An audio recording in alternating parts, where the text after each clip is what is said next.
नमस्कार, मैं हूं आपके साथ मीनाक्षी रजत और आप देख रहे हैं विस्फोट, जहां हम आपको दिखाएंगे दुनिया में जंग के मैदान की हर अहम हलचल। लेकिन सबसे पहले आपको ये बता देते हैं कि विस्फोट में आज वो कौन सी खबरें हैं जो हम आपके लिए लेकर के आए हैं। विस्फोट में आज हम बात करेंगे जंग में अमेरिका के हालात की। दरअसल अमेरिका इस जंग में फंसता हुआ नजर आ रहा है, क्योंकि इस जंग में ना तो अमेरिका जीत पा रहा है और ना ही दूसरे लोगों को जंग में शामिल करवा पा रहा है। बार बार वो अलग अलग देशों के सामने गुहार लगा रहा है कि आप भी हॉर्मुज स्ट्रेट के खिलाफ आवाज उठाइए, लेकिन सभी देशों ने, पश्चिम के सभी देशों ने अपने पैर पीछे खींच लिए हैं। सिर्फ अमेरिका चिल्ला रहा है, लेकिन सुन कोई नहीं रहा है। ऐसे में एक बार फिर से अमेरिका ने बातचीत का रास्ता अपनाने का प्रयास तेज कर दिया है। अब खबर यह है कि अमेरिकी प्रतिनिधि ईरान से संपर्क करने का प्रयास कर रहे हैं, उस ईरान से जिसे लेकर के कल तक अमेरिका ये कह रहा था कि ईरान हमसे बातचीत चाहता है, लेकिन उसका सच उलट है। अब अमेरिका प्रयास कर रहा है उनसे बातचीत के। ईरान ने लेकिन साफ तौर पर अमेरिका से बातचीत के लिए इनकार कर दिया है। आज हम आपको बताएंगे कि क्या ये जंग बातचीत से खत्म की जा सकती है। इसी के साथ दूसरी बड़ी खबर कौन सी होगी वो आपको बता देते हैं। बात करेंगे जंग में ईरान की एक खास रणनीति की, वो रणनीति जिसकी बदौलत अब ईरान जंग में हारती हुई बाजी को जीतता हुआ दिखाई दे रहा है, पलट रहा है वो उस बाजी को। उसकी चाल में अमेरिका पूरी तरीके से फंसता जा रहा है और दुनिया उसके वार से हैरान और परेशान है, लेकिन उससे भी बचने का कोई रास्ता नहीं मिल रहा है। आज हम आपको ईरान के उन कदमों के बारे में बताएंगे जो ईरान के लिए गेम चेंजर साबित हुए हैं। इसी के साथ कुछ और खबरों की बात भी करेंगे। आपको बताएंगे कि मिडिल ईस्ट इन दिनों तबाही की आग में झुलस रहा है। ईरान पर अमेरिका और इजरायल के विमान लगातार बमबारी कर रहे हैं। दूसरी ओर ईरान की मिसाइल्स और ड्रोन अरब वर्ल्ड में तबाही ला रही है और अब इस जंग के और भी ज्यादा विनाशक होने की आशंका जताई जा रही है। आज हम आपको अमेरिका और ईरान के उन हथियारों के बारे में खास जानकारी देंगे जो इस जंग की आग को और भी ज्यादा विनाशक बनाने का दम रखते हैं। तो चलिए करते हैं शुरुआत। तो सबसे पहले आपको बताते हैं विस्फोट के मैदान से इस वक्त की अहम जानकारी क्या आ रही है। खबर यह है कि ईरान का अमेरिकी ठिकानों पर बड़ा अटैक देखने को मिला है। इराक में अमेरिकी दूतावास पर हमला किया गया है, ये बड़ी जानकारी आ रही है। ईरान ने अमेरिकी ठिकानों को एक बार फिर से निशाना बना लिया है और उन अमेरिकी ठिकानों को नेस्तनाबूद करने की जो उसकी चहलकदमी है वो दूर हो गई। इराक में अमेरिकी दूतावास पर हमला किया गया है, जिसमें कात्यूशा रॉकेट से हमला किया गया है, ये जानकारी मिल रही है। जरा तस्वीरें आपको दिखा देते हैं। ये पहले भी, कल भी हमने आपको बताया था कि विस्फोट में ही हमने आपको बताया था, इसी शो में हमने आपको बताया था कि इराक में अमेरिका के जो एयरबेस मौजूद है वहां पर हमला किया जा रहा है। अब कात्यूशा रॉकेट का इस्तेमाल करते एक बार फिर से इराक में भी मौजूद। ये देखिए, यहाँ पर अचानक से विस्फोट होता है, आग लगती है और ये बताया जा रहा है कि अमेरिका का एयरबेस है जिसे नुकसान पहुंचाया जा रहा है। ईरान अमेरिका के हर एयरबेस को इसी तरीके से निशाना बना रहा है। आपको आसमान में सिर्फ और सिर्फ इराक के भी रॉकेट नजर आएगा। दुबई हो, इराक हो, ओमान हो, बहरीन हो, जहां जहां पर मिडिल ईस्ट में अमेरिका ने अपने एयरबेस बनाए हुए हैं, उन सबको तबाह करते हुए नजर आ रहा है ईरान, जो कि अपने ड्रोन और मिसाइलों के माध्यम से हर जगह अमेरिकी एयरबेस को कुछ इस तरीके से दहलाते हुए नजर आ रहा है। एक बार फिर से तस्वीर देख लीजिए कि किस तरीके से यहाँ पर विस्फोट करके अमेरिकी एयरबेस को दहलाया गया है। जिस दिन से, यानी 28 फरवरी से, जब से इस युद्ध की शुरुआत हुई थी, तब से लेकर के आज तक लगातार अमेरिकी एयरबेस को निशाना बनाने की जो प्रक्रिया है वो ईरान की तरफ से की जा रही है। ईरान इजराइल को भी नुकसान पहुंचा रहा है और इसके साथ साथ अमेरिका को भी वो अपने घर में ही रहकर के नुकसान पहुंचा रहा है। कैसे? अमेरिका के जितने भी एयरबेस है मिडिल ईस्ट में, उन सबको निशाना बनाकर के उसे तबाह कर दिया। अब आलम यह हो गया है कि इजराइल में एयर डिफेंस सिस्टम की कमी आ गई है। इसी बीच एक और बड़ी खबर आ रही है, उसका भी रुख कर लेते हैं और आपको बताते हैं जंग से जुड़ी हुई ये खबर क्या है। दरअसल जंग को लेकर के यूएस सेंट्रल कमांड की तरफ से बड़ा दावा कर दिया गया है। अमेरिका के हमलों को लेकर के ईरान को बड़े नुकसान का दावा किया गया और अमेरिका तो बार बार यही कह रहा है और उसे दुनिया के सामने अपना सच भी तो दिखाना है कि आखिरकार हुआ क्या है। अमेरिका के हमलों में ईरान को बड़ा नुकसान हुआ है, ये दावा अमेरिका कर रहा है। हालांकि तस्वीरें जो आती है वो ये कहती है कि ईरान को सच में बहुत ज्यादा नुकसान हुआ है। ईरान के हजारों मिलिट्री टारगेट्स तबाह कर दिए गए हैं, ये अमेरिका की तरफ से कहा गया है। ट्रंप की तरफ से भी एक बयान सामने आया जिसमें उन्होंने कहा है कि हमने उनकी पूरी सेना को तबाह कर दिया, उनकी पूरे टॉप लीडरशिप को तबाह कर दिया है। अब उनके पास न सेना बची है, न सैनिक बचे हैं, न उनका नेतृत्व करने वाले नेतृत्वकर्ता बचे हैं और न ही कोई राजनीतिक नेतृत्वकर्ता वहां पर रह गया है। क्योंकि बार बार ये सवाल भी तो उठ रहे हैं कि मुस्तफा खामनेई आखिरकार कहा है कि मुस्तफा खामनेई पूरी तरीके से पिक्चर से गायब नजर आ रहे हैं। किसी प्लेटफॉर्म पर आकर के कुछ भी बयानबाजी या कोई भी तैयारी के बारे में जानकारी उनकी तरफ से नहीं दी गई है। तस्वीरें आपने देखी, अब आपको रिपोर्ट दिखाते हैं और समझाते हैं कि इस युद्ध में 18वें दिन आखिरकार नया क्या।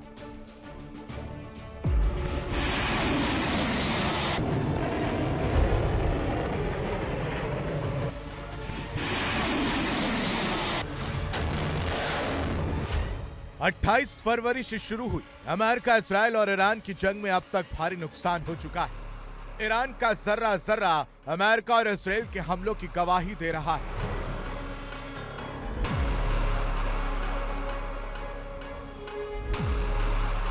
उधर ईरान भी लगातार पलटवार कर रहा है। ईरान के ऐसे पलटवार की उम्मीद तो शायद अमेरिका और इजराइल को भी नहीं थी। ईरान की मिसाइलें और ड्रोन लगातार अरब जगत को जला रहे हैं। जंग की आग में अमेरिकी सेना, सैन्य बेस, दूतावास और दूसरी प्रॉपर्टी तो तबाह हो ही रही है। अरब देशों के अहम ठिकाने भी बर्बाद हो रहे हैं। ईरान ने इराक में अमेरिकी दूतावास पर जबरदस्त हमला किया। सोशल मीडिया पर वायरल वीडियो में देखा जा सकता है कि अमेरिकी दूतावास परिसर में एक ड्रोन टकराता है और उसके तुरंत बाद परिसर में जबरदस्त हमला होने की खबर है कि इस हमले में 2 लोगों की मौत भी हो गई है। ईरान की मिसाइलों और ड्रोन की बारिश खाड़ी देशों में बर्बादी बरसा रही है। बताया जा रहा है कि ईरान ने यूएई के फुजैराह में ड्रोन से हमला किया, जिससे ऑयल इंडस्ट्रीज एरिया में भीषण आग लग गई। इस मामले में यूएई का कहना है कि कोई हताहत नहीं हुई। खबरों के मुताबिक फुजैराह ऑयल इंडस्ट्रीज का पोर्ट यूएई का एकमात्र ऐसा ऑयल एक्सपोर्ट रूट है जो स्ट्रेट ऑफ हॉर्मुज को बाईपास करता है। यानी इस हमले के बाद तेल के व्यापार के एक और रूट पर दिक्कत आ सकती है। ईरान ने दुबई एयरपोर्ट पर जबरदस्त अटैक किया, जिससे एयर स्पेस और एयरपोर्ट ऑपरेशंस प्रभावित हुए। हालात को देखते हुए दुबई एयरपोर्ट अथॉरिटी को दुबई में आने वाली उड़ानों की लैंडिंग परमिशन रोकनी पड़ी। इस बीच ईरान की सेना के संयुक्त कमान खतम अल अनबिया सेंट्रल हेडक्वार्टर्स के प्रवक्ता इब्राहिम जुल्फागरी ने ट्रंप के बयान पर तीखी प्रतिक्रिया दी। उन्होंने कहा कि युद्ध का फैसला सोशल मीडिया पर नहीं बल्कि युद्ध के मैदान में होता है। उन्होंने कहा कि अमेरिका का सैन्य अभियान एपिक फ्यूरी नाम का नहीं बल्कि एपिक फियर कहलाना चाहिए। ईरान की सेना ने इजराइल के कई इलाकों पर एक बार फिर जबरदस्त हमले किए, जिससे तेल अवीव समेत कई इलाकों में भारी तबाही हुई। जाहिर है कि ईरान झुकने को तैयार नहीं बल्कि पूरी ताकत से पलटवार कर रहा है।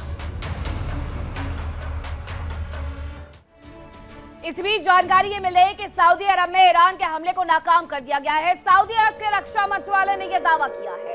सऊदी अरब के रक्षा मंत्रालय की तरफ से क्या कुछ दावा किया गया है वो आपको बताऊंगी, लेकिन सऊदी अरब में जिस तरीके से ईरान के द्वारा हमले किए जा रहे हैं उसकी वजह से आरामको को सबसे ज्यादा नुकसान पहुंचा है। सऊदी अरब के रक्षा मंत्रालय ने कहा है कि ईरान के ड्रोन को हमने मार गिराया है। पूर्वी इलाके में हमने 3 ड्रोन को मार गिराया है। ये उनकी तरफ से जानकारी दी गई। उनकी तरफ से ये बताया गया कि किस तरीके से एक बार फिर से ड्रोन भेजे गए थे ताकि इसी तरीके से फिर से वहां पर तबाही लाई जा सके। लेकिन ये तबाही लाने की कोशिश ईरान कर पाता उसके पहले ही रक्षा मंत्रालय सऊदी अरब की तरफ से ये बताया गया कि हमने तीनों के तीनों ड्रोन को मार गिराया है। 3 ड्रोन भेजे गए थे। अब ये ड्रोन बार बार दरअसल आरामको को ही नुकसान पहुंचा रहे हैं। दुनिया की सबसे बड़ी तेल रिफाइनरी जिसे नुकसान पहुंचाया गया इस कदर कि उसे बार बार बंद करना पड़ा। और यही वजह रही कि एक बार फिर से सऊदी अरब के प्रिंस उनकी तरफ से ये गुहार लगाई गई ट्रंप से कि इन हमलों को और ज्यादा बढ़ाया जाए। वॉशिंगटन पोस्ट ने पहले ही ये जानकारी दी थी कि ये जो हमले हुए हैं मुस्तफा खामनेई के पिता अयातुल्लाह अली खामनेई को जो मारा गया है उसमें सऊदी अरब के प्रिंस उनका बड़ा हाथ था। उनकी तरफ से ये गुजारिश की गई थी कि सही वक्त है अभी हमला कर दो वरना आने वाले वक्त में ये न्यूक्लियर पावर बन जाएंगे और उसके बाद इन पर हमला कर पाना लगभग नामुमकिन हो जाएगा। इसके बाद कल एक और खबर आती है। विस्फोट में ही हमने आपको यह खबर बताई थी इसी शो में कि किस तरीके से सऊदी प्रिंस की तरफ से यह कहा गया था फिर से ट्रंप से कि इन हमलों की तीव्रता को और बढ़ाया जाए। अब ऐसे में अगर हमले की तीव्रता यहां पर बढ़ रही है यानी कि ईरान पर बढ़ रही है तो ईरान भी अपने मिडिल ईस्ट में जितने भी देश हैं उन्हें नुकसान पहुंचाने में कोई कोर कसर नहीं छोड़ रहा है। हालांकि वो ये बार बार कहता है कि वो सिर्फ और सिर्फ अमेरिका के जो एयरबेस है उसे नुकसान पहुंचा रहा है, लेकिन सच इससे इतर है। सच ये है कि अब उसने तेल रिफाइनरीज को नुकसान पहुंचाना शुरू कर दिया है। खबर ये आ रही है कि अमेरिका इजराइल के हमलों में एक और बड़ी तबाही हुई है। अमेरिका और इजराइल पूरे हमलों की फ्रीक्वेंसी को और ज्यादा कई गुना बढ़ाते हुए नजर आ रहा है। अब उसने तेहरान में ये तबाही लाई है। तेहरान में उसने क्या किया है? 12,000 इमारतें, 50 हेरिटेज साइट्स को नुकसान पहुंचा दिया। 12,000 इमारतें। ये वही अमेरिका है जो ये कह रहा है कि जब प्रदर्शन हो रहे थे तेहरान के अंदर तो 32,000 लोगों को अमेरिका की तरफ से मार दिया गया था, लेकिन अब यही अमेरिका वहां पर रिहायशी बिल्डिंग्स को निशाना बना रहा है और उन बिल्डिंग्स को निशाना बनाते हुए उसने अभी तक 12,000 फ्लैट्स, घर, इमारतें, जो कुछ आप कहना चाहे कह सकते हैं, वहां पर इस तरीके से तबाही लाई है, रिहायशी इलाकों को निशाना बनाया है। लोगों की मौतों का आंकड़ा लगातार ईरान के अंदर बढ़ते जा रहा है, बदलते जा रहा है। आलम यह हो गया कि लोग सड़कों पर उतरते थे, अब अमेरिका के खिलाफ, इजरायल के खिलाफ प्रदर्शन करते हुए नजर आ रहे हैं। कल तक जो अमेरिका और इजरायल ये कह रहा था कि लोग सड़कों पर उतरे, ईरान के लोग सड़कों पर उतरे और अपनी सरकार के खिलाफ प्रदर्शन करें, वही लोग अब परेशान हैं अमेरिका और इजरायल की तरफ से किए जा रहे हमलों से। और उनकी तरफ से अब ये प्रदर्शन किया जा रहा है अमेरिका और इजरायल के खिलाफ कि हमारे देश में जो तबाही लाई जा रही है वो ना लाई जाए। कि अमेरिका जो कल तक दुहाई दे रहा था कि ईरान के अंदर लोगों के राइट्स कुचले जा रहे हैं, लोगों को दबाया जा रहा है, लोगों को कुचला जा रहा है, वही अमेरिका आज उसी ईरान में रहने वाले लोगों को निशाना बना रहा है। आलम यह हो गया कि 12,000 इमारतें तबाह, 50 हेरिटेज साइट्स तबाह हो गई हैं। इसके अलावा कुछ और तस्वीरें भी देख लीजिए। ईरान भी चुप नहीं बैठा हुआ है, ईरान भी मुंहतोड़ जवाब दे रहा है। ईरान ने अमेरिका के मिडिल ईस्ट में एक और दोस्त यानी सऊदी अरब को नुकसान पहुंचाना शुरू कर दिया। वो बार बार ड्रोन भेज रहा है। हालांकि इस बार सऊदी अरब की किस्मत अच्छी रही, सऊदी अरब ने अपना बचाव करते हुए तीनों ड्रोन को मार गिराया है।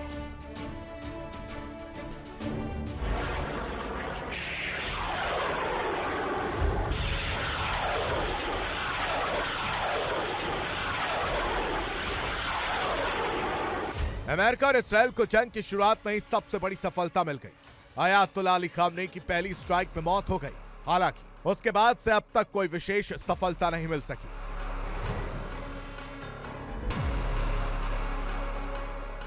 अमेरिका ने उम्मीद की थी कि ईरान टूट जाएगा, लेकिन ईरान फिर से उठ खड़ा हुआ। अमेरिका को उम्मीद थी कि ईरान का नेतृत्व खत्म हो चुका है, लेकिन मुस्तफा खामनेई के रूप में नया नेता सामने आ गया। अमेरिका को उम्मीद थी कि ईरान की सेना हमले के काबिल नहीं रही, लेकिन ईरान का जबरदस्त पलटवार जारी। इस बीच अमेरिकी राष्ट्रपति ट्रंप ने बड़ा दावा किया। उन्होंने मुस्तफा के गंभीर रूप से घायल होने या मारे जाने की ओर इशारा किया। ट्रंप ने कहा कि कोई भी ऐसा शख्स नहीं है जो ये बोल रहा हो कि मुस्तफा पूरी तरह स्वस्थ है। राष्ट्रपति ट्रंप ने मुस्तफा की सेहत को लेकर कहा कि बहुत से लोग कह रहे हैं कि उन्होंने अपना पैर खो दिया है, जबकि कुछ लोग तो उनके मारे जाने की बात भी कह रहे हैं। हकीकत यह है कि कोई भी उन्हें 100% स्वस्थ नहीं बता रहा और उन्होंने पद संभालने के बाद से अब तक एक शब्द भी नहीं बोला। In 2 weeks we have decimated them. They have no navy, they have no air force, they have no anti-aircraft weapons, they have no leadership. The leadership is gone. But then they set up a new leadership to go and name a new leader, and that leadership is gone. And now they think maybe the sun is gone. They're all gone. इस बीच America ने Iran को बड़ा नुकसान पहुंचाने का दावा किया है। ट्रंप ने कहा कि अमेरिकी नौसेना ने स्ट्रेट ऑफ हॉर्मूज में ईरान की कमर तोड़ दी।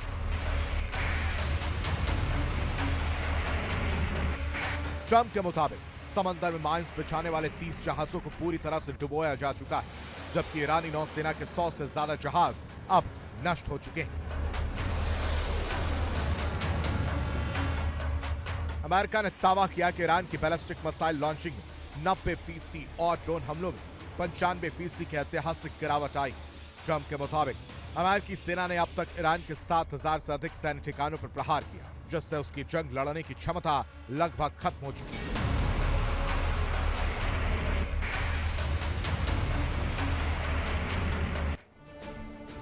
और अब आपको एक ऐसी खबर बताती हूं जिसे सुनकर के आप भी हैरान हो जाएंगे, क्योंकि मुस्तफा खामनेई जो अयातुल्लाह अली खामनेई की तरफ उनकी तरह बनाने के लिए उनकी गद्दी पर बैठा दिए गए थे, उन्हें लेकर के एक बड़ा दावा किया गया है कि 28 फरवरी को जो हमला हुआ था उसमें मुस्तफा खामनेई बाल बाल बचे थे और हमले के कुछ समय पहले ही घर से निकले थे मुस्तफा, वरना एक नाम मुस्तफा खामनेई का भी उसमें शामिल हो सकता था। मुस्तफा थोड़ी देर पहले ही हमला होने से पहले वहां से निकले थे, जिसकी वजह से वो बच गए।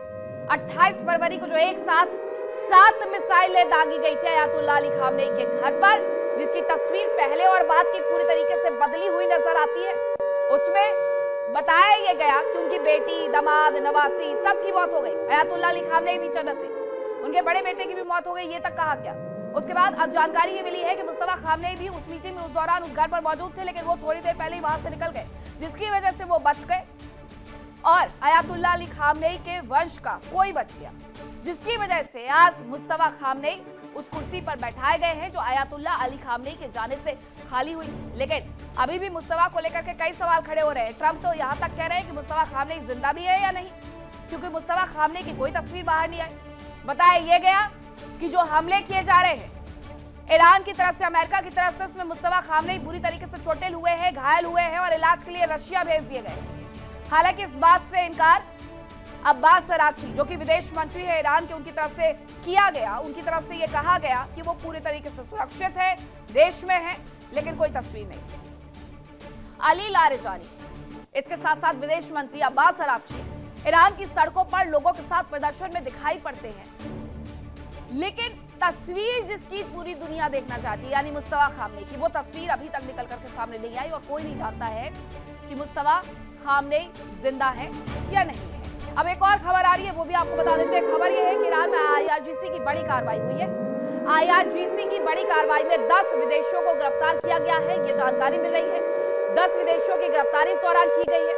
इन पर जासूसी के आरोप लगे, जिसके बाद इन्हें गिरफ्तार किया गया है। ईरान के दक्षिण पूर्वी क्षेत्र में इन पर कार्रवाई की गई है। ये बताया जा रहा है कि अभी 10 लोगों की गिरफ्तारी हुई है। ईरान के दक्षिण पूर्वी क्षेत्र में ये कार्रवाई हुई है। इन सभी पर आरोप लगे हैं कि ये जासूसी करते हैं, जिसकी वजह से इन्हें गिरफ्तार किया गया है। अब 2 खबरें हैं, 2 जानकारियां हैं कि कुछ लोगों को जासूसी के आरोप में गिरफ्तार किया गया है। मोसाद CIA के एजेंट्स पहले से ही वहां पर सक्रिय है। अब ये नहीं बताया गया कि क्या ये मोसाद और CIA के एजेंट्स ही है या फिर कोई और अन्य लोग हैं जिन पर ये जासूसी के आरोप लगे हैं। दूसरी तरफ खबर ये है कि अयातुल्ला अली खामनेई के साथ मुस्तफा खामनेई का अंत हो सकता था, लेकिन मुस्तफा खामनेई की किस्मत अच्छी रही, वो बच निकले। उस हमले से पहले ही जो 28 फरवरी को किया गया था, ये निशाना बना करके कि अयातुल्ला अली खामनेई अपने घर में मीटिंग कर रहे हैं, उसी दौरान 7 मिसाइलें दाग करके उनके घर को नेस्तनाबूद कर दिया जाता है। अगर वहां पर मुस्तफा खामनेई भी होते तो वो भी शायद दुनिया में ना होते, लेकिन ये बताया गया कि वो बाल बाल बच गए, वहां से निकल गए, जिसकी वजह से सुरक्षित। अब जरा आपको ये बताते हैं कि जंग में ईरान को आखिरकार कितना नुकसान हुआ है और ट्रंप की तरफ से इसे लेकर के क्या कुछ दावा किया जा रहा है, वो भी आपको बता देते हैं। इस जंग में ये दावा किया जा रहा है ट्रंप की तरफ से कि स्ट्रेट ऑफ हॉर्मुज में ईरान की सेना को एक बहुत बड़ा नुकसान हुआ है। ये दावा उन्होंने आज ही किया है। इसके अलावा समंदर में बारूदी सुरंग बिछाने वाले 30 से ज्यादा जहाज को तबाह कर दिया गया है। हमने आपको बताया था कि स्ट्रेट ऑफ हॉर्मुज के नीचे माइंस बिछा दी गई हैं ताकि कोई भी जहाज वहां से ईरान की अनुमति के बिना ना निकल पाए, लेकिन ट्रंप ये दावा कर रहे हैं कि हमने उन सबको उखाड़ फेंका है, उन्हें हटा दिया। ईरानी नौसेना के 100 से ज्यादा जहाजों को हमारी तरफ से तबाह किया गया है। स्ट्रेट ऑफ हॉर्मुज को लेकर के ये जानकारी उनकी तरफ से दी गई है। ट्रंप आगे कहते हैं कि बैलिस्टिक मिसाइल लॉन्चिंग की क्षमता में 90% की कमी आई है। 90% बैलिस्टिक मिसाइल लॉन्चिंग की क्षमता में कमी आई है, यानी ईरान को एक बड़ा नुकसान झटका ट्रंप की तरफ से दिया गया है। ड्रोन हमले करने की क्षमता में करीब 95% की गिरावट आई है और ड्रोन और मिसाइल ये सबसे बड़ा हथियार है ईरान के लिए। अब अगर ऐसा हुआ है तो ईरान के लिए ये बेहद बुरा है। अमेरिका और इजराइल के लिए ये बहुत अच्छा है। जो वो चाहते थे वो वही कर रहे हैं, लेकिन ईरान इस बात से इनकार करता है जो ट्रंप की तरफ से दावे होते हैं।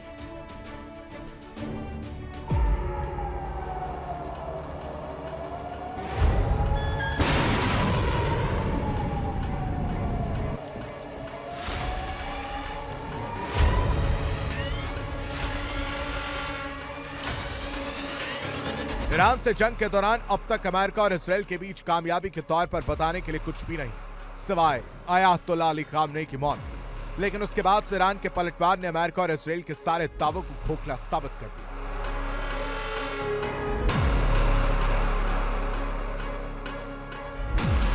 बताया जा रहा है कि अब अमेरिका ईरान के साथ लंबी जंग में फंस चुका है। अमेरिका पर जंग को लेकर भारी दबाव है। अमेरिकी जनता युद्ध का विरोध कर रही है। पेंटागन भी बेमन से सुप्रीम कमांडर की बात मान रहा है। अमेरिकी अर्थव्यवस्था पर जबरदस्त बोझ पड़ रहा है।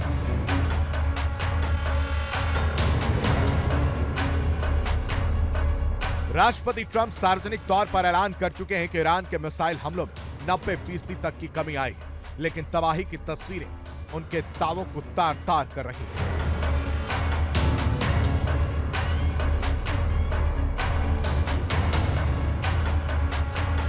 ईरान ने दुनिया की कमजोर नस स्ट्रेट ऑफ हॉर्मुज पर शिकंजा कसा तो दुनिया के दबाव में ट्रंप भी चिल्ला उठे।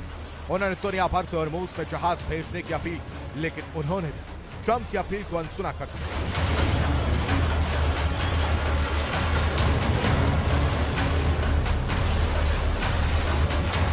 इस बीच राष्ट्रपति ट्रंप का कहना है कि ईरान बातचीत के लिए बेताब है और जल्द ही वार्ता शुरू हो सकती है। हालांकि खबर है कि अमेरिका खुद ईरान से बातचीत करना चाहता है। एक रिपोर्ट के मुताबिक ट्रंप के विशेष दूत स्टीव विटकॉफ खुद ईरान से बात करना चाहते हैं, लेकिन तेहरान की ओर से इसका कोई जवाब नहीं आया।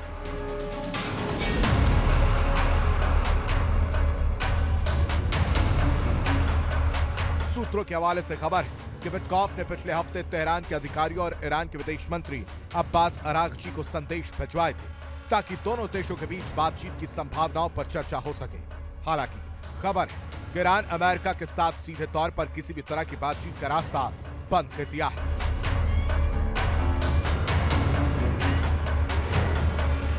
उधर ईरान ने अमेरिका के दावों को बेबुनियाद करार दिया।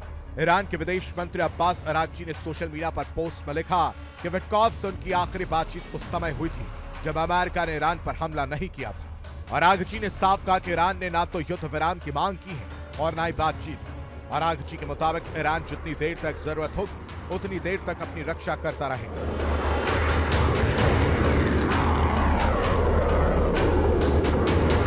ईरानी अधिकारियों का दावा कि अमेरिका ने ईरान को कम आंका था और अब वो युद्ध से बाहर निकलने का रास्ता तलाश रहे हैं। ईरान का दावा है कि उसने समुद्री मार्ग पर रणनीतिक बढ़त हासिल कर ली है, लिहाजा अमेरिका परेशान हो गया।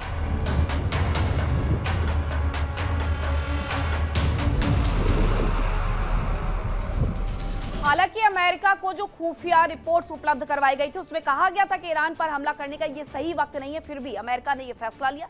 अब अमेरिका को भी इसमें अपना नुकसान भुगतना पड़ रहा है। जानकारी ये मिल रही है कि ईरान पर हमलों को लेकर के ट्रंप एक और दावा करते हुए नजर आ रहे हैं। उनकी तरफ से ये दावा किया गया है कि 100 से ज्यादा ईरानी नेवल शिप को तबाह कर दिया गया है। जो अभी हमने आपको ग्राफिक्स के माध्यम से खबर बताई थी कि 100 से ज्यादा ईरानी नेवल शिप को तबाह किया गया है। यह अमेरिका का दावा है। 28 फरवरी से अब तक ये जहाज तबाह किए गए हैं, ये ट्रंप की तरफ से कहा जा रहा है। ट्रंप ये कहते हुए नजर आ रहे हैं कि 2 हफ्तों के भीतर हमने बहुत ज्यादा तबाही ईरान के अंदर लेकर के आए हैं। अब वो ये कह रहे हैं कि हमने उनकी मिसाइल क्षमता को 90% कम कर दिया है, ड्रोन क्षमता को हमने 95% कम कर दिया है और नेवल शिप्स को हमने बहुत ज्यादा नुकसान पहुंचाया, जिसकी वजह से 100 से ज्यादा ईरानी नेवल शिप तबाह हो गए हैं। वो भी तब जब ये युद्ध 28 फरवरी से शुरू हुआ था, तब से लेकर के अब तक के वो आंकड़े पेश करते हुए नजर आ रहे हैं, जिसमें कह रहे हैं कि हमने बहुत ज्यादा नुकसान उनका किया है। क्योंकि ये लड़ाई सिर्फ जमीन पर तो अभी शुरू भी नहीं हुई है, लेकिन आसमान में और समंदर में जमकर के लड़ी जा रही है। ऐसे में आसमान में जहां उसकी मिसाइल क्षमता और ड्रोन क्षमता को कम कर दिया गया है, यह दावा उनकी तरफ से किया जा रहा है, तो समंदर के भीतर भी अमेरिका ये कह रहा है कि हमने 100 से ज्यादा उनकी नेवल शिप वॉरशिप को दरअसल नुकसान पहुंचा दिया है। और अगर ऐसा हुआ है तो ये ईरान के लिए एक बहुत बड़ा नुकसान है। इसे अच्छा नहीं माना जा सकता है, ना ही आंका जा सकता है। ईरान के हमलों को लेकर के इजराइल भी दावा कर रहा है। इजराइल की तरफ से क्या कुछ दावा किया गया है वो जरा आपको बता देते हैं। इजराइल क्योंकि मिलकर के अमेरिका के साथ ही हमले कर रहा है, ऐसे में वो भी दावे करने से कैसे पीछे हटेगा। इजराइल में अब तक 3530 लोग जख्मी हुए हैं। इजराइल के स्वास्थ्य मंत्रालय ने दावा किया कि 86 लोग अस्पताल में भर्ती हैं, 8 की हालत क्रिटिकल बताई जा रही है। यह इजराइल का आंकड़ा है कि इजराइल में अब तक 3530 लोग जख्मी हुए हैं। मौत के आंकड़े नहीं बताए गए उनकी तरफ से। उनकी तरफ से कहा गया कि इजराइल के स्वास्थ्य मंत्रालय ने 86 लोग अस्पताल में भर्ती है, 8 की हालत बेहद गंभीर बताई जा रही है। ये हमले की जरा तस्वीरें देख लीजिए। ये पूरी युद्ध से जुड़ी हुई तस्वीरें हम आपको दिखा रहे हैं। 18वां दिन और युद्ध में अभी तक क्या कुछ हुआ है। ये टनल जिसकी तस्वीरें बार बार आती है, और ये वो जगह है, ये अमेरिका के वो एयरबेस है जो कि मिडिल ईस्ट में बने हुए हैं, जिन्हें इस तरीके से तबाह किया गया है कि वहां पर खड़े हुए जो भी फाइटर जेट्स थे वो पूरी तरीके से तबाह हो गए हैं। रिपोर्ट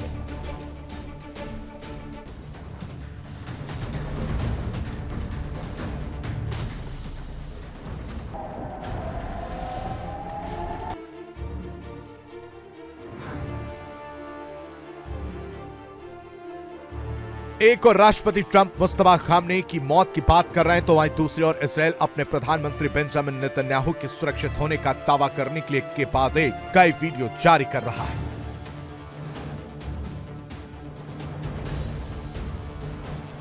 इजराइल की ओर से जारी नए वीडियो में प्रधानमंत्री बेंजामिन नेतन्याहू कुछ लोगों से बात करते दिखाई दी। इनमें से एक महिला सुरक्षाकर्मी भी है, जबकि बैकग्राउंड में पहाड़ है। यह वीडियो सोशल मीडिया पर शेयर किया गया। इस वीडियो को लेकर एआई चैटबॉट ग्रोक ने सवाल उठाए। ग्रोक ने इसे संभावित डीप फेक बताया। इससे पहले नेतन्याहू ने सोशल मीडिया पर एक और वीडियो शेयर किया था जिसमें वो कॉफी शॉप में कॉफी पीते हुए दिखाई दी। इस वीडियो में अपनी मौत की अफवाहों का मजाक उड़ाते दिखाई दी। उन्होंने कहा कि लोग कह रहे हैं कि मैं मर गया हूं, लेकिन मैं तो कॉफी के लिए मरता हूं। एआई चैटबॉट ग्रोक ने दावा किया कि वो वीडियो फेक हो सकता है और शायद एआई के जरिए बनाया गया। ग्रोक के मुताबिक वीडियो में कुछ अजीब चीजें दिखाई दी, जैसे नेतन्याहू के कप में कॉफी का स्तर पूरे वीडियो में एक जैसा ही दिखा।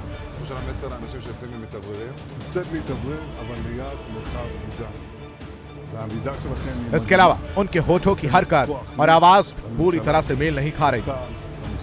दरअसल सोशल मीडिया पर इस बात की अफवाह थी कि पीएम नेतन्याहू की मौत हो चुकी है, जिसके बाद इजराइल की ओर से वीडियो जारी किया गया और उनकी मौत की खबरों को झूठा बताने का प्रयास किया गया। इस बीच ईरान से भी नेतन्याहू को लेकर नई धमकी आई।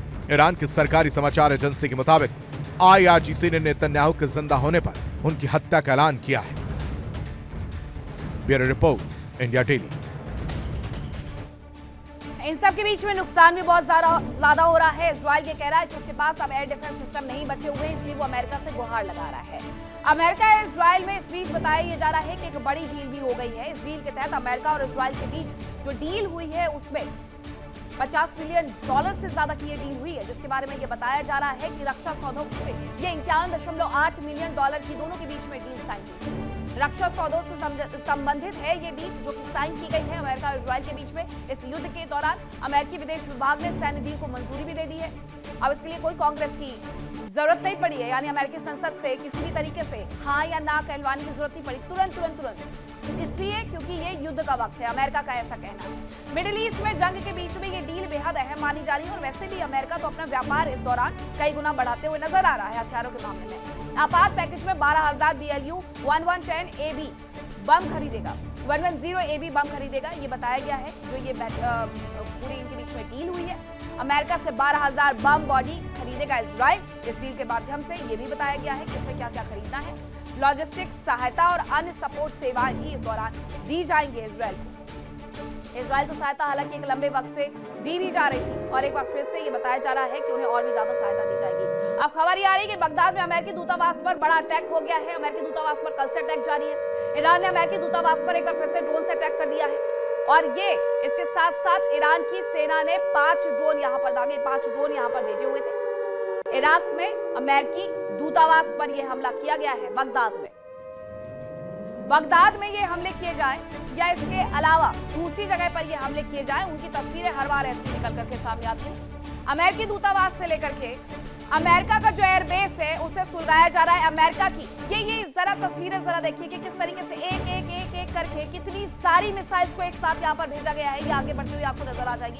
स्वान ड्रोन और मिसाइल के माध्यम से ये बड़े बड़े अटैक किए जा रहे हैं। ये जो इराक की राजधानी बगदाद में हुआ है, जिसकी वजह से अमेरिका का एयरबेस से पूरी तरीके से सुलग गया है, ये इसी वजह से हुआ है क्योंकि एक के बाद एक इतनी मिसाइल्स भेजी गई है कि इंटरसेप्टर्स को भी ये समझ में ना आए कि किस मिसाइल को इंटरसेप्ट करना है, किस मिसाइल को उसे भेजना है। अब ये हमले कहां हो रहे हैं? अमेरिकी दूतावास पर हो रहे हैं, अमेरिकी एयरबेस पर हो रहे हैं, अमेरिका से संबंधित जो भी प्रॉपर्टी है वहां पर हो रहे हैं। ये आलम बना हुआ है। दरअसल एक बार फिर से आपको तस्वीरें दिखा देते हैं। ये अमेरिकी दूतावास की तस्वीर है जहां पर इतनी सारी मिसाइल्स भेजी गई और यही वजह रही कि युद्ध की शुरुआत, तीसरे दौर की बातचीत जब चल रही थी, उस दौरान अमेरिका ने अपने बहुत सारे कर्मचारियों को दूतावास से बुलाना शुरू कर दिया था, क्योंकि उसे पता था कि उसका ये तीसरी मीटिंग के बाद क्या कुछ रुख होने वाला है। अब एक और खबर आ रही है, वो भी आपको बता देते हैं। युद्ध से जुड़ी हुई ये खबर है। खबर ये है दरअसल कि इस पूरे युद्ध के दौरान अमेरिका और इजराइल का ईरान पर बड़ा हमला हम बार देख रहे हैं। एक बार फिर से वहां पर बड़ा हमला किया गया है। लड़ाकू विमानों ने 6,000 से ज्यादा उड़ानें भरी है। ये बताया जा रहा है कि खार्ग द्वीप पर 90 से ज्यादा ठिकानों पर ये अटैक किए गए। खार्ग द्वीप को एक बार फिर से निशाना बनाया गया है। 100 से ज्यादा ईरानी जहाजों को इस दौरान नुकसान हुआ है और ट्रंप यही तो दावा कर रहे हैं कि हमने 100 से ज्यादा ईरानी जहाजों को नुकसान पहुंचा दिया है। खार्ग द्वीप पर 90 से ज्यादा ठिकानों पर अटैक किया गया है। लेकिन अगर खार्ग द्वीप पर हालात थोड़े से भी बिगड़ते हैं तो ये ईरान के लिहाज से बस नहीं, ये पूरी दुनिया के हिसाब से अच्छा नहीं होगा, क्योंकि वो जगह है खार्ग द्वीप जहां पर 90% से ज्यादा ऑयल रिजर्व है, जिसकी क्षमता हर दिन 2 मिलियन बैरल प्रतिदिन की है। ये क्षमता वहां से जो ओवरलोडिंग होती है क्रूड ऑयल, अगर वहां पर नुकसान ज्यादा अमेरिका ने कर दिया तो पूरे विश्व में हाहाकार मच जाएगा।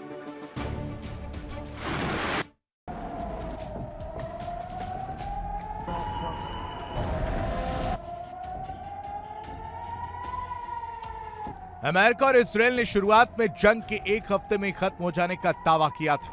शुरुआत में अयातुल्लाह अली खामनेई की मौत के रूप में कामयाबी भी मिली। मिसाइल लॉन्चर्स और सैन्य ठिकानों को तबाह भी किया गया।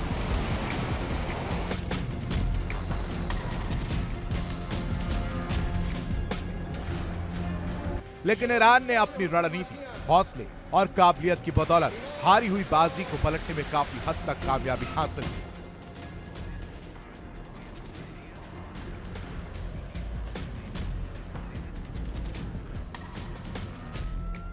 पहले से ही माना जा रहा था कि ईरान अमेरिका को लंबी जंग में फंसा सकता है और अब ईरान ने अपनी इस रणनीति में काफी हद तक कामयाबी हासिल भी कर ली। वियतनाम, इराक और अफगानिस्तान जैसी जंगें अमेरिका के लिए काफी नुकसानदेह साबित हुई और अब ईरान में भी कुछ ऐसा ही हो रहा है। अब अमेरिका जंग से निकलने के लिए छटपटा रहा है।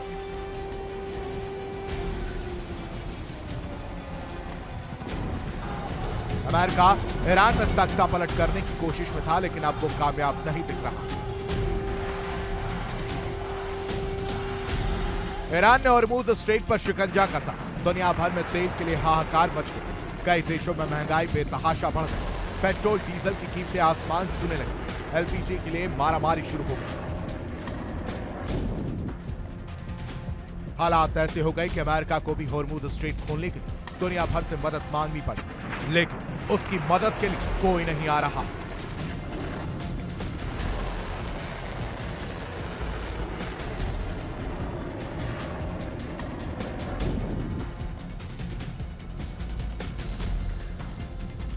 ईरान ने सेना के भीतर शक्ति का विभाजन किया। इसे मोज़ेक फॉर्मूला नाम दिया गया। इसके तहत सेना की सभी इकाई को स्वतंत्र रूप से फैसला लेने के लिए अधिकार दिए गए। इसका असर देखने को भी मिला। बड़े पैमाने पर इंफ्रास्ट्रक्चर के तबाह होने के बावजूद अमेरिकी सहयोगियों पर ईरान का हमला जारी रहा। अमेरिकी हमलों की असलियत दिखाने के लिए ईरान ने अमेरिकी मीडिया को तेहरान में एंट्री दी।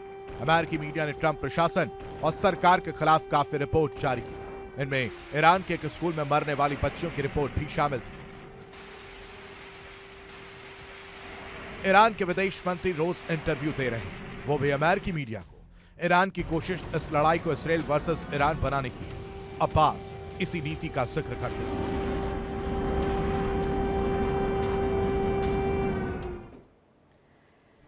ऐसा नहीं कि ईरान हाथ पर हाथ रख करके बैठा हुआ है। ईरान भी पासा पलटते हुए नजर आ रहा है। ईरान की तरफ से किस तरीके से पासा पलटा गया है वो जरा जान लीजिए। मोज़ेक फॉर्मूला अपनाया गया है। ईरान की सेना में शक्ति का विभाजन कर दिया गया है। सेना की छोटी छोटी इकाइयों को अपने स्तर पर फैसले लेने का अधिकार दे दिया गया है। हालांकि ये अयातुल्लाह अली खामनेई के रहते हुए ही कर दिया गया था। इसके साथ साथ केंद्रीय कमान के तबाह होने पर ये हमले जारी रहे, इसके बारे में भी बता दिया गया था।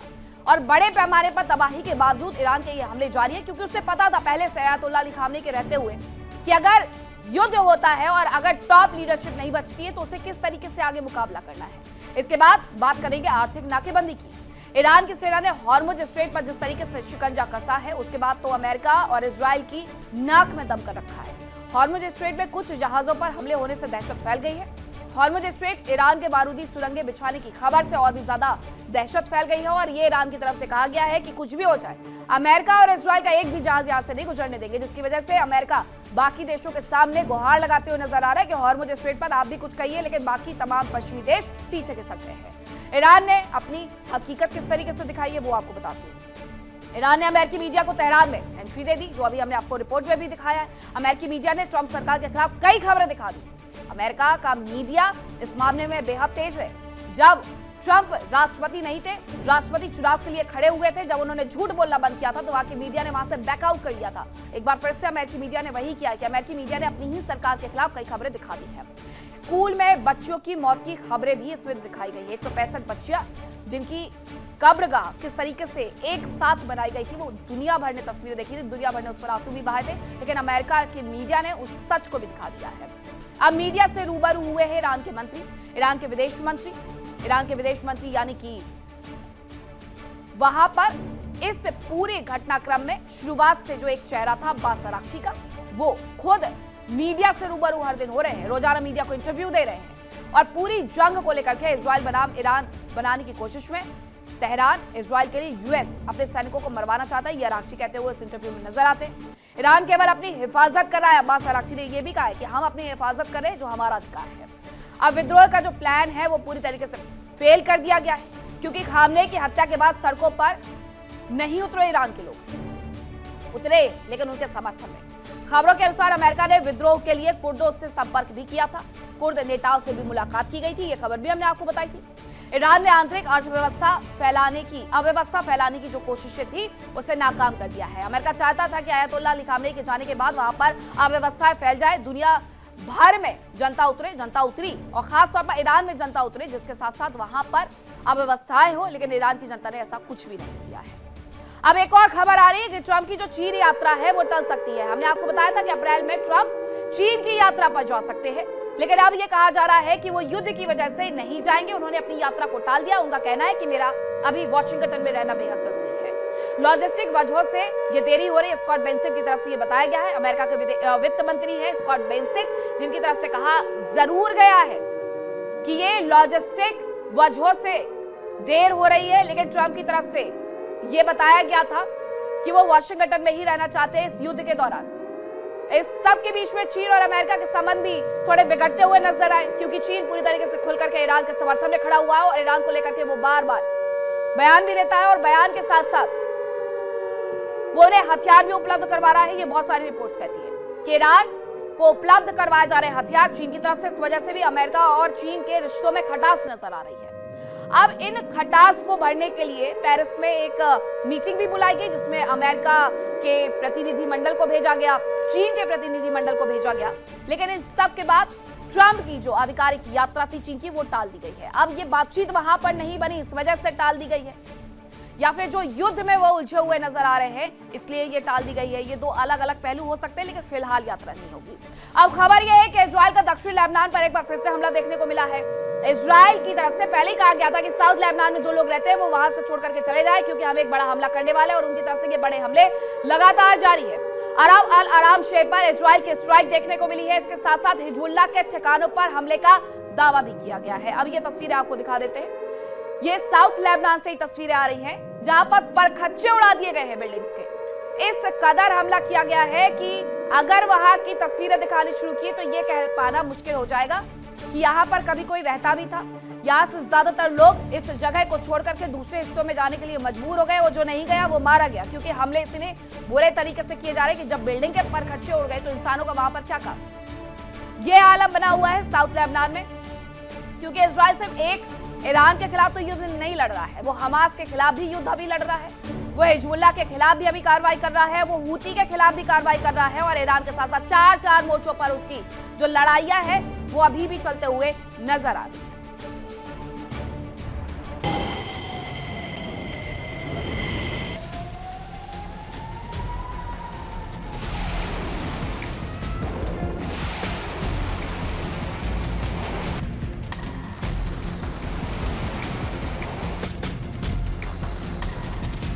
अमेरिका और इसराइल ने ईरान में जबरदस्त तबाही मचाई, तो ईरान ने भी पलटवार करते हुए अमेरिकी सैन्य ठिकानों पर हमले किए, अमेरिकी प्रॉपर्टी को तबाह किया।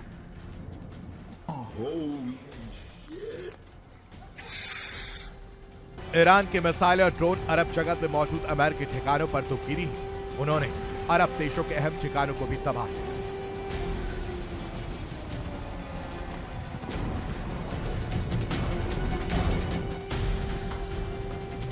अरब देशों के एयरपोर्ट्स, पर्यटन स्थलों पर बारूदी बारिश की, अरब देशों के तेल कारोबार को भी तबाह करने का प्रयास किया।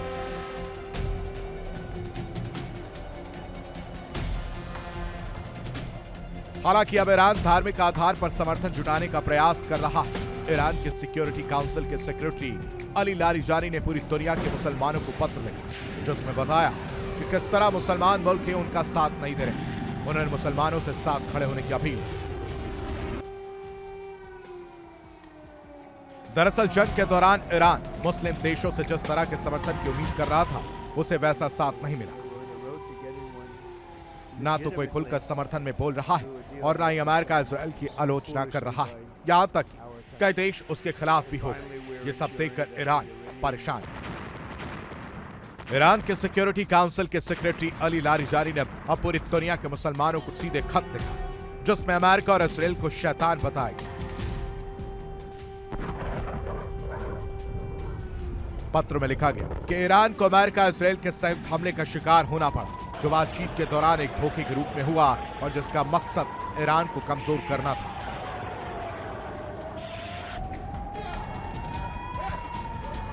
पत्र में कहा गया कि मुस्लिम जगत के सभी लोग जानते हैं कि ईरानी जनता ने अपनी मजबूत इच्छा शक्ति से आक्रमणकारी दुश्मन का सामना किया। यहां तक आज वो इस रणनीतिक संकट से निकलने का रास्ता खोजने में असमर्थ हो गए। लारिजानी के पत्र में कहा गया कि इस्लामी दुनिया के भविष्य के बारे में सोचिए। आप जानते कि अमेरिका आपका वफादार नहीं है और इजराइल आपका दुश्मन है। ईरान आपके लिए शुभचिंतक है और वो आप पर प्रभुत्व स्थापित करना नहीं चाहता। ईरान ने यह पत्र लिखकर समर्थन जुटाने का प्रयास तो किया, लेकिन सवाल यह है क्या इससे कोई फर्क पड़ेगा, क्योंकि ईरान का खुद ही दूसरे इस्लामी देशों के साथ तनाव रहा है। जीसीसी की बैठक में तो बाकायदा ईरान के खिलाफ कार्रवाई की बात तक कही गई थी और अब तक कोई भी देश खुलकर ईरान के समर्थन में नहीं आया। ऐसे में सवाल सिर्फ यही उठता है कि क्या धार्मिक आधार पर की गई अपील असर दिखा पाएगी।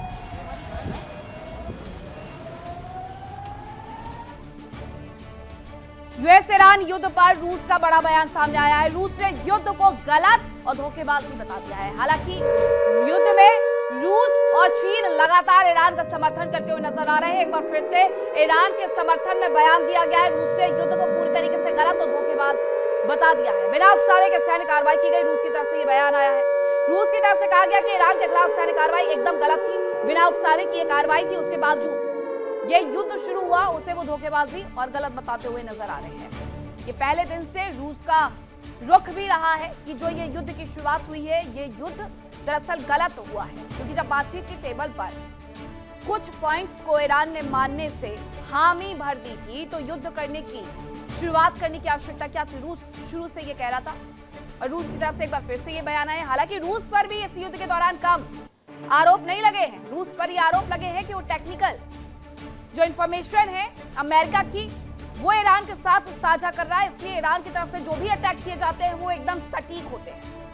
इस वजह से ईरान अमेरिका की दूतावास हो, अमेरिका का एयरबेस हो, अमेरिका की मिडिल ईस्ट में जो संपत्तियां हैं वो हो, उन्हें समाप्त कर पा रहा है। अब इजराइल ने हिजबुल्लाह पर बड़ा आरोप लगा दिया है। इजराइल की तरफ से लेबनान में अटैक किया गया। इजराइल क्या कह रहा है हिजबुल्लाह पर बड़ा हमला करने के साथ साथ बड़ा हमला जो किया गया है उसके बारे में मैं आपको बताऊं कि इजराइल ने लेबनान पर बड़ा अटैक किया। दक्षिण बैरूत में 3 जगह पर उसकी तरफ से स्ट्राइक की गई है। स्ट्राइक के बाद जरा आलम देख लीजिए, ये पास की तस्वीरें भी सामने आ गई हैं कि साउथ लेबनान में बैरूत में जो हमला किया गया है, उसके बाद जगह जगह सिर्फ और सिर्फ बिल्डिंग का सीमेंट ही नजर आएगा। खड़ी हुई ऐसी बिल्डिंग नजर आएंगी जो कि पूरी तरीके से उजाड़ हो गई है, तबाह हो गई है, जिसमें कभी लोग रहते थे ये कहना तक मुश्किल हो गया है। वहां पर बड़े बड़े जो होटल्स थे उनका हाल तक ये हो गया है, वहां उसे होटल तक को निशाना बनाया गया। अब ये जो रिहायशी बिल्डिंग थी, ये पूरा एरिया साउथ लेबनान का तबाह हो गया है और इससे ये कहा जा रहा है कि हिजबुल्लाह के खिलाफ ये बड़ी कार्रवाई थी हिजबुल्लाह के खिलाफ कार्रवाई, लेकिन इसकी वजह से लोगों को अपना घर, मकान, दुकान सब कुछ छोड़ करके जाना पड़ा है। और अब यहाँ पर सिर्फ और सिर्फ ये स्ट्रक्चर रह गए हैं जो कभी बसावट में थे, वो आज उजाड़ है। अब इन्हें बनने में दशकों का वक्त लगेगा।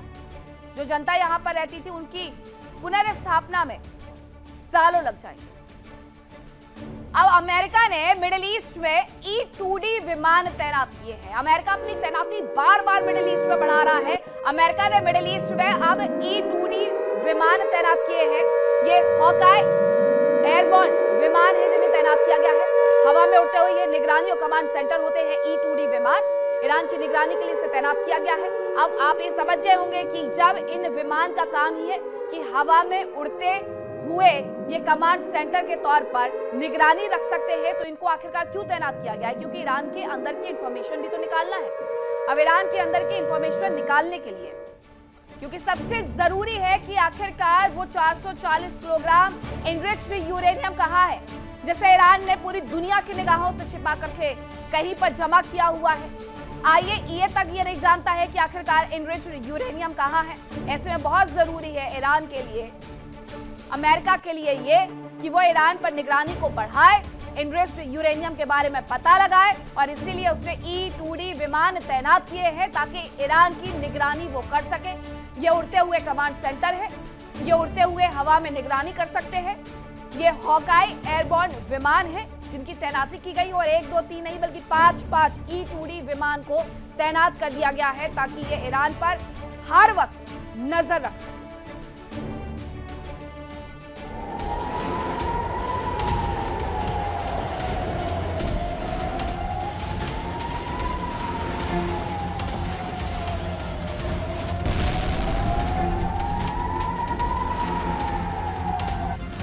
अरब जगत में जंग और भी भीषण हो सकती है, क्योंकि अब अमेरिका और ईरान दोनों अपने भीषण हथियारों से हमला कर रहे हैं।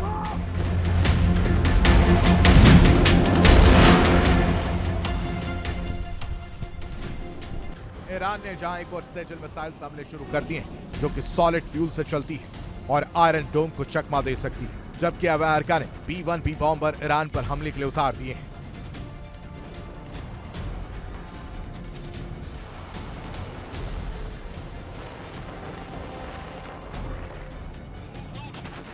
ईरान सेजल मिसाइल से इजरायल को तबाह कर रहा है। इसे डांसिंग मिसाइल भी कहा जाता है। ईरान ने पहली बार इस युद्ध में कई सेजल मिसाइलें इजरायल पर लॉन्च की। सेजल को आशूरा मिसाइल भी कहते हैं। ये पूरी तरह से ईरान में डिजाइन और विकसित की गई।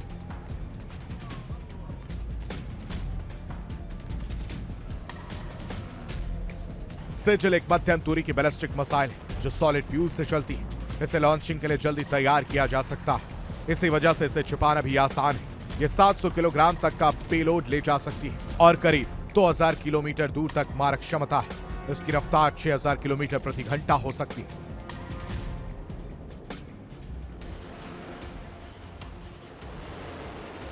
सबसे खास बात यह कि इसे डांसिंग मिसाइल भी कहा जाता है, क्योंकि ये ऊंचाई पर जाकर इंटरसेप्टर से बचने के लिए अपना रास्ता बदल सकती है। इसी कारण ये आयरन डोम और एरो बैटरी डिफेंस सिस्टम को भी चकमा देने में सक्षम है।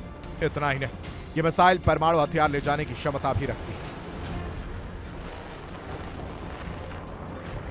उधर अमेरिका ने भी अपना घातक बॉम्बर जंग में उतार दिया है कि अमेरिका के सेंट्रल कमांड सोशल मीडिया पर इसकी जानकारी दी। अमेरिका के मुताबिक B-1B लांसर बॉम्बर का इस्तेमाल पश्चिमी एशिया के युद्ध में किया जा रहा है। सेंट्रल कमांड ने आसमान में इसके रिफ्यूलिंग का वीडियो भी जारी किया। यह भी बताया कि बम वर्षक विमान 34,000 किलोग्राम तक के घातक बम और मिसाइलें ले जाने की ताकत रखता है। B-1B बॉम्बर के इस्तेमाल का मतलब है कि अमेरिका ने ईरान को पूरी तरह तबाह करने का मन बना लिया है। इसकी असीम शक्ति किसी भी मुल्क को खौफजदा कर सकती है। B-1B बॉम्बर पर करीब 75,000 पाउंड तक के घातक हथियार लोड किए जा सकते हैं। सभी हथियारों से लैस होने के बाद भी ये एक बार में करीब 9400 किलोमीटर की उड़ान भर सकता है। इसे हवा में रिफ्यूल किया जा सकता है, यानी लंबी दूरी तक उड़ान भरने की काबिलियत है। इस तरह से इंटरकॉन्टिनेंटल लड़ाई में सबसे ज्यादा कारगर है। बताया जा रहा है कि अमेरिका के पास ऐसे 100 से ज्यादा बॉम्बर हैं जो 40,000 फीट की ऊंचाई पर 1.2 मैक की रफ्तार से उड़ान भर सकते हैं। इसे उड़ाने के लिए 4 क्रू मेंबर्स की जरूरत पड़ती है। यह दुश्मन के सैन्य अड्डों और बंकरों को तबाह कर सकता है।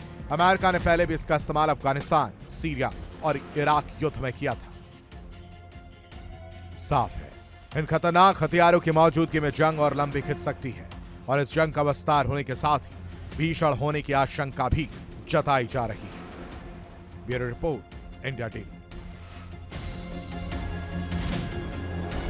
एक तरफ है ईरान की सेजल मिसाइल, दूसरी तरफ है अमेरिका का घातक B-1B बॉम्बर जो कि तबाही इस युद्ध में ला रहा है। अब अमेरिका का घातक जो B-1B बॉम्बर है उसके बारे में जानिए। ये बेहद खतरनाक B-1B बॉम्बर है जिसका इस्तेमाल इस युद्ध के दौरान किया जा रहा है, जिसकी वजह से तबाही अपार हो रही है। 75,000 पाउंड तक के हथियार ये ले जाने की क्षमता अपने आप में रखता है। इसके साथ एक बार में 9,400 किलोमीटर तक उड़ान भरने का मादा भी ये रखता है। B-1B बॉम्बर की हवा में रिफ्यूलिंग की जा सकती है, इसलिए कोई आवश्यकता नहीं कि इसे कहीं पर आपको पहले टेक ऑफ करवाना, लैंडिंग करवाना पड़े, फिर उसके बाद रिफ्यूलिंग करना पड़े, फिर उसके बाद टेक ऑफ करना पड़े। ये हवा में ही सब कुछ कर सकता है। गाइडेड परमाणु और पारंपरिक हथियारों को ले जाने में ये सक्षम है। ये इसके बारे में पूरा इतिहास जान लीजिए जरा। 40,000 फीट की ऊंचाई पर ये मैक 1.2 की रफ्तार का दम रखता है। आवाज से भी 1.2 गुना गति है इसकी। B-1B उड़ाने के लिए 4 क्रू सदस्यों की आवश्यकता होती है। ज्यादा स्टाफ भी नहीं चाहिए। अफगानिस्तान, सीरिया, इराक युद्ध में इसका प्रयोग पहले ही हो चुका है, जैसा हमने आपको रिपोर्ट में समझाया। अब इसका इस्तेमाल एक बार फिर से इस ईरान युद्ध में भी देखने को मिल रहा है। इस बीच एक और बड़ी खबर आ रही है, उसका रुख कर लेते हैं कि आखिरकार इस युद्ध में अब क्या नया रुख आया है, क्या परिवर्तन आया है। ईरान का उत्तरी इजराइल पर बड़े हमले का दावा है। ईरान का ये उत्तरी इजराइल पर बड़े हमले का दावा है। बैलिस्टिक मिसाइल से ये अटैक किया गया है, ये उसकी तरफ से बताया गया है, और ये साफेद इलाके में अटैक किया गया है। उत्तरी इजराइल का ये बड़ा रिहायशी इलाका है साफेद, जहां पर ये अटैक किया गया है, जिसके बारे में ये बताया जा रहा है। अब ईरान ऐसा तो है नहीं कि हाथ पर हाथ रख करके बैठे रहेगा कि हमारे ऊपर हमले हो रहे हैं और आप हमले करते जाइए। उसकी तरफ से भी मुंह तोड़ जवाब दिया जा रहा है। बैलिस्टिक मिसाइल का इस्तेमाल उसकी तरफ से किया जा रहा है। कुछ तस्वीरें आई है, वो आपको दिखा देते हैं। ये साफेद इलाके की तस्वीरें बताई जा रही है, जहां पर ये अटैक किया गया है। मिसाइल यहाँ पर गिराई जा रही है। इसके अलावा बॉम्ब भी यहाँ पर गिरा करके छोड़ दिए जा रहे हैं, जो आगे आने वाले वक्त में एक लंबे वक्त तक फटेंगे नहीं। अब ऐसे में कुछ तस्वीरें ऐसी भी आती है इलाकों से कि ये जो बम यहाँ पर गिराए गए हैं, ये आगे आने वाले वक्त में लंबे समय तक फटेंगे नहीं, लेकिन इन्हें डिफ्यूज करने की कोशिश जरूर की जा रही है। लेकिन इस पूरे इलाके पर अगर आप ये तस्वीर पर नजर डालेंगे तो ये पूरा तबाह नजर आता है। ये मिसाइल यहाँ पर बरसाई जा रही है। मिसाइल के माध्यम से इसे दरअसल पूरी तरीके से उजाड़ किया जा रहा है। ये जगह भी रिहायशी है, इसके बारे में भी यही बताया गया है कि ये स्थान रिहायशी है, और साफेद इलाके में जो अटैक किया गया है उसकी वजह से उत्तरी इजराइल का ये बड़ा रिहायशी इलाका तबाह हुआ है। ये तस्वीरें जरा देख लीजिए। हालांकि आसपास ये रिहायशी इलाका जरूर बताया जा रहा है, लेकिन आसपास आपको कोई बिल्डिंग नजर नहीं आएगी। लेकिन रिहायशी इलाके को निशाना जरूर से बनाया गया था, जिसमें कहीं ना कहीं इजराइल चूक गया है, ईरान चूक गया है इजराइल पर यह हमला करने में। हालांकि इजराइल पर बड़े हमले एक के बाद एक किए जा रहे हैं उसकी तरफ से, जो तस्वीरें हम आपको लगातार विस्फोट में दिखा रहे हैं। अब आज के लिए विस्फोट में इतना ही। कल फिर से होगी मुलाकात, कुछ और नई तस्वीरें आपको जंग से जुड़ी हुई दिखाएंगे। फिलहाल वक्त एक छोटे से ब्रेक का है, कहीं मत जाइएगा। इंडिया डेली अब आपके स्मार्ट टीवी पर मौजूद है। देखिए इंडिया डेली 24/7 अब आपके स्मार्ट टीवी पर। इंडिया डेली मौजूद है सभी डिजिटल प्लेटफॉर्म पर लाइव और लगातार। इंडिया डेली 24/7 हर दिन राष्ट्र को समर्पित।